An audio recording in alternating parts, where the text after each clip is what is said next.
Paul Lezière, bonjour. Vous êtes Bonjour. donc élu au conseil municipal communiste et président du groupe de la Gauche Unie, dans l'opposition donc, aussi conseiller communautaire. Alors, à propos de cette histoire de la pénétrante canne grasse, quelle est votre position?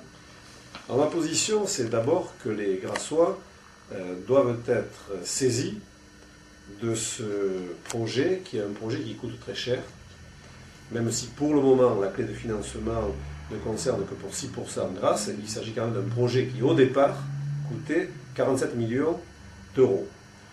Donc beaucoup d'argent. Beaucoup d'argent, beaucoup de traumatisme aussi, parce que c'est une voie nouvelle qui va s'inscrire à travers Saint-Jacques et Saint-Antoine sur 2,3 km.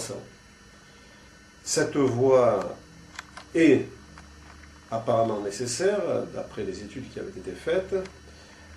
Elle est nécessaire, comme sont nécessaires dans le même temps la sortie, et immédiatement nécessaire, je dirais, même préalablement nécessaire, la sortie de la pénétrante au niveau de la Paute, qui permettrait d'alléger le rond-point des 4 chemins, et comme est tout aussi indispensable et en urgence le prolongement de la future pénétrante de la Siagne, qui actuellement est prévue pour s'arrêter à Pégomas. Donc elle va de la mer à Pégomas, elle s'arrête à Pégomas, alors qu'il faut absolument la prolonger jusqu'à la départementale 2562, c'est-à-dire la pénétrante Grasse-Draguignan, par le vallon de la Frayère. Alors, la question qui se pose, c'est qu'il y a eu plusieurs projets.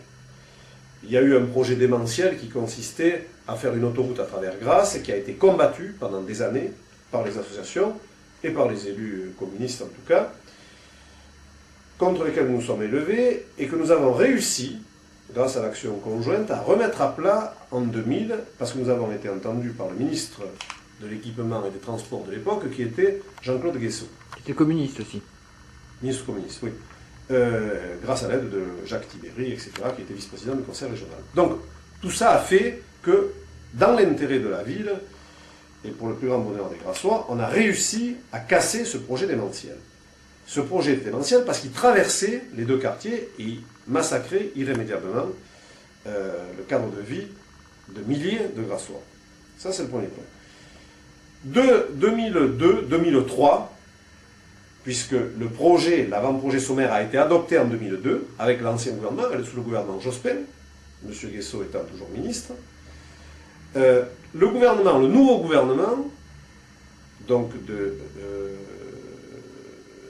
M. Raffarin, avec à l'époque M. Derobien comme ministre des Transports, a validé ce projet. Et puis, on n'a plus de nouvelles. On n'a plus de nouvelles, il y a eu des restrictions de crédit pour les routes, et puis les routes sont passées de l'État, elles ne sont plus nationales, mais elles sont passées au département. Depuis le 1er janvier 2006, elles sont au département. Pendant ce temps, rien ne s'est passé. Et aujourd'hui, on nous sort un nouveau projet, et alors, le premier problème que j'ai, et sur lequel je resterai, c'est la vitesse à laquelle on veut faire passer subitement ce projet. On nous présente un projet en septembre, le 11 septembre dernier, un projet incomplet, puisqu'il manque des études, notamment de flux de circulation, et on nous dit, voilà, il va y avoir une concertation publique, donc le 28 septembre, on nous fait adopter une délibération en conseil municipal, qui est la même délibération que celle adoptée en conseil général, définissant des normes, des conditions de la concertation publique, qui est préalable à l'enquête publique sur laquelle donc les Grassois doivent s'exprimer. C'est en ce moment là, c'est jusqu'au 22 décembre. C'est en ce moment jusqu'au 22 décembre. Or, on a ouvert, et puis on n'a plus de nouvelles. Donc nous avons alerté la population, parce que les conditions qui étaient prévues au départ pour cette concertation sont des conditions absolument inacceptables. Minimal en tout cas. Le minimum du minimum, j'ai dit en conseil municipal. 15 jours, en fait 2 semaines, moins les week-ends, d'ouverture des registres, les plans présentés à Saint-Jacques et Saint-Antoine, même par mairie centrale, aucune communication de fait, sauf 2 avis du Conseil général dans Nice Matin. C'est le minimum du minimum. On ne peut pas dire qu'il y a une volonté d'information sur ce projet qui, je le redis, coûte 47 millions d'euros et va traumatiser définitivement 2 quartiers. Alors, de quoi s'agit-il? Aujourd'hui, le nouveau projet qui nous est présenté est un projet qui, sur 2 km 300, est une voie express. Donc, on n'est pas retourné au projet d'avant 2000, mais on a repris la logique du projet d'avant 2000. C'est-à-dire une voie de transit à travers Grasse. Cette voie de transit n'a aucune fonction pour les Grassois. Elle va être porteuse d'inconvénients majeurs, de traumatismes majeurs, mais elle n'a aucune fonction pour les Grassois. Parce que son accès sera à Saint-Jacques, donc à la sortie de Grasse. Ça va de Perdigon à Saint-Jacques, quoi. Voilà, ça va de Perdigon à Saint-Jacques sans accès. Or, à Saint-Jacques, il y aura 3 ronds-points. Ça va créer un traumatisme dans Saint-Jacques qui, à certaines heures, sera complètement coupé de la ville par ces flux de circulation. Donc, c'est inacceptable. Il y a de très nombreux enjeux autour de cet aménagement. Et il faut que les Grassois puissent le connaître, en mesurent tous les impacts. Et nous regrettons, et je l'ai dit dès le 28 septembre au conseil municipal, que l'on ne donne pas tous les éléments de réflexion aux Grassois. Qui dit concertation dit débat, et je l'ai redit ce matin en vert, dit débat sur une base d'égalité, dit écoute mutuelle et dit modification des projets. On nous a présenté le 11 septembre un projet en nous disant qu'il n'était pas bouclé. On n'a pas fait de PV, on n'a pas retenu les observations du comité de suivi ou de l'ex-comité de suivi qui était là. Il n'y a eu aucun PV. On nous a ressorti le même projet.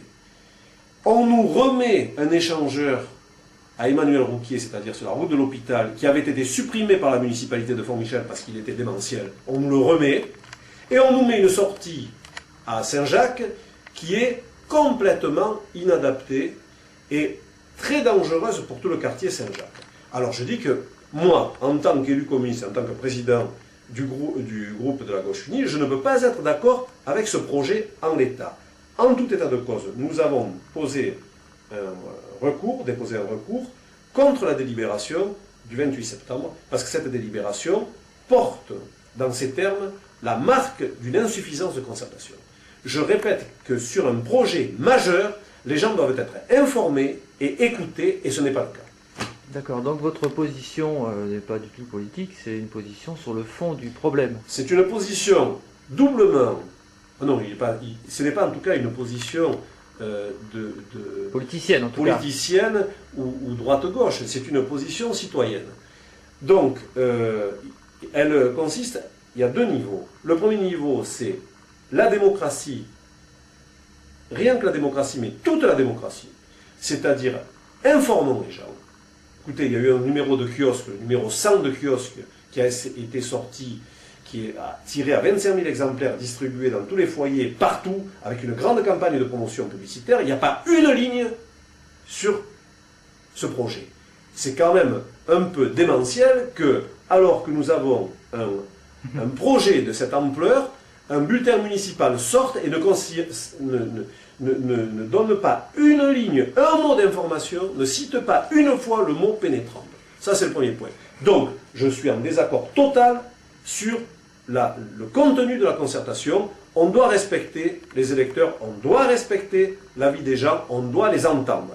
Et le deuxième point, c'est que je suis en désaccord en tant qu'élu et que membre de l'association et qu'habitant le quartier et que, quand même, Grassois de souche, je suis en désaccord total avec un projet qui ne correspond pas aux besoins des Grassois.